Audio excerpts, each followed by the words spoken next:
I'm Matt Carey, documentary editor at Deadline in the Deadline studio at Sundance, and we are with the director, executive producer, and writer of the Synanon Fix, which is premiering in the episodic section of Sundance. We were with Rory Kennedy, who was the director and executive producer, and Mark Bailey, who's the writer and executive producer. Thank you so much for being with us. Nice to be here with you, Matt. Great. And you've been at many Sundances. Welcome back here. It wouldn't be a Sundance without Rory Kennedy and without Mark as well. You brought your Boeing film here, Downfall, most recently. That was the virtual edition of Sundance. The Synanon Fix, for those who don't know what Synanon was, I mean, it was a major. Well, explain to me what Synanon was. It's a little bit hard to sum up, but you probe it in such depth in your series. Well, thank you for that. It is hard to sum up, so thankfully it's a four-part series which tries to do it justice. But it was the first drug rehab program, residential rehab program for heroin addicts, hardcore drug addicts, that was established in the United States in 1958 in Santa Monica. And it evolved into a lifestyle community and then what many consider to be a cult. So we track that over the course of its a 3-decade lifespan, and it's really told from the perspective of the people who are there. Right, including the daughter of the founder of it. Mark, maybe you can talk about this rather interesting man who founded it, presumably with good intentions initially. It then expanded and spiraled in curious and harmful directions to many people. But Yeah, it was a fascinating man and a truly charismatic leader, Charles Chuck Diederich. And Diederich was a recovering alcoholic, a bit of a wash-up who had, a trail of broken families and was recovering in his, middle life. And he, using AA methodology, began this incredibly sort of innovative and effective, rehab and therapeutic community. Nobody was really addressing hard drug use and how to, there was no place for these addicts to go. And Diederich really kind of single-handedly created one that was hailed, by senators and presidents and movie stars as being this, quote unquote, miracle on the beach. the beach being Santa Monica. Yeah, the in beach, this sorry, the case. beach being in Santa Monica, California, and then later facilities up in the Tamales, San Francisco Bay Area, and eventually throughout the country. And it became a real sort of behemoth. And Diederich, who was a complicated and brilliant guy, sort of changed along with it. And in that way, it kind of becomes the cautionary tale of, unchecked power and a community that's really built around the cult of personality and one individual. And when that individual sort of starts to drift, the community, following with. So. Yes, and we're talking women who had their heads shaved. I mean, that that might be a tip off right there that Yeah. what direction are we going in here? What system of control is being imposed? But kind of the novelty, or one of the novelties of his approach, was what has been described as group attack therapy. And we see this stunningly in the archive that you have. But they sort of talked about it as the Synanon Game. And Rory, maybe you can explain what that was. I mean, these participants are really hollering at each other in scary ways. Yeah, well, as Mark mentioned, Chuck's background was he had been an alcoholic and he had gone through AA, but I think he felt frustration with AA and a limitation to those meetings. People would get up and tell their stories, but he didn't feel like everybody was necessarily genuine in their telling of the stories and wanted to get to something deeper. So he started having AA meetings in his house, but where you could challenge people and you could question them on what they were saying. And that evolved into, and then what happened really was drug addicts started coming in. It was initially for alcoholics, but drug addicts started coming in and they stayed. And then they stayed sober and they stopped using drugs, and it eventually kind of turned into this residential program. But it really, at the heart of it, was people screaming at each other. It's pretty stunning, man. Yeah, and you know, I think that the Synanon Game at the time was kind of much hailed as this sort of breakthrough in psychiatry, or you know, psychology, and academics Yeah, were not writing to about it. interrupt you, but someone says this is the greatest breakthrough since Yeah, Freud. since Freud, yeah, and you also have to sort of put yourself in America at the time, you know, and in Southern California.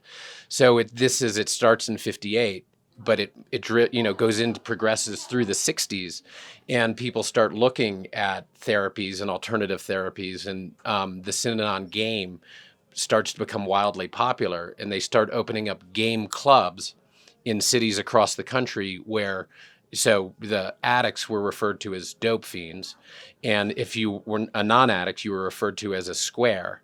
And so squares started going to these game clubs, and then over time they start moving into the community, and they're then called lifestylers, and it becomes sort of a commune, or very much a commune.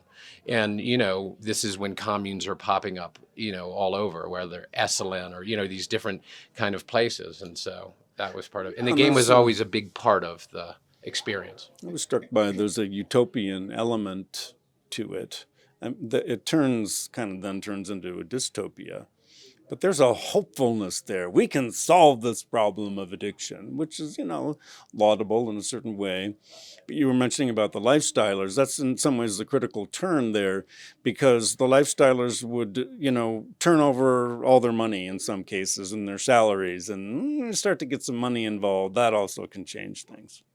Yeah, and then, I mean, I think one of the things that fascinated us about this story was that it started, it was very aspirational, and it was impactful, and it was really changing and improving people's lives. And many of the people who we interview, even who were there during the darker days, said that, they wouldn't have be here if it wasn't for Synanon, right? So, Right. It started with this aspirational quality to it, and then and the pillars in the beginning were no drugs and alcohol and no violence. And you could pretty much do anything else, but you couldn't do drugs and alcohol, and you couldn't, be violent.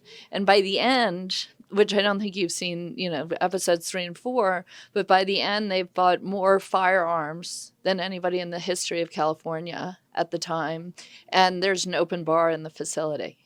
So, tracking how it goes from these early days where it was so impactful and so effective to this place where it really descends, into much darker times. And being with the people who were on the ground throughout that period of time and understanding how they made sense of those transitions is fascinating. It is absolutely gripping. And I wanted to ask you a general question about why we're so fascinated with cults. It's super gripping. And, I guess maybe I have a theory or two about it. But from your point of view, having immersed yourselves in that as viewers, why are we so fascinated by this subject matter? I think it's a really good question, and there's a couple of reasons. I mean, one of the things that sort of we became aware of in talking to the different folks who had spent years and years there, in the question of, as it was transforming and becoming more extreme, why did you stay? And it it's thinking about the fragility of human nature in this longing, a kind of innate longing that we have for community. And I think that ever more so now in the kind of social media digital world, you can find yourself feeling quite alone and alienated, people working from home, working all over, and not having, a real sense of connectedness. And, if, cult stories, and I don't know that I would say that this is exactly one of those, we think it's, kind of goes beyond that in some ways, and that's for the audience to decide. But, are about communities, and it's the leaders, for better or worse, that bring community together, right? That's what they do, is they create community, and we kind of see that a lot now across our sort of contemporary landscape, I think.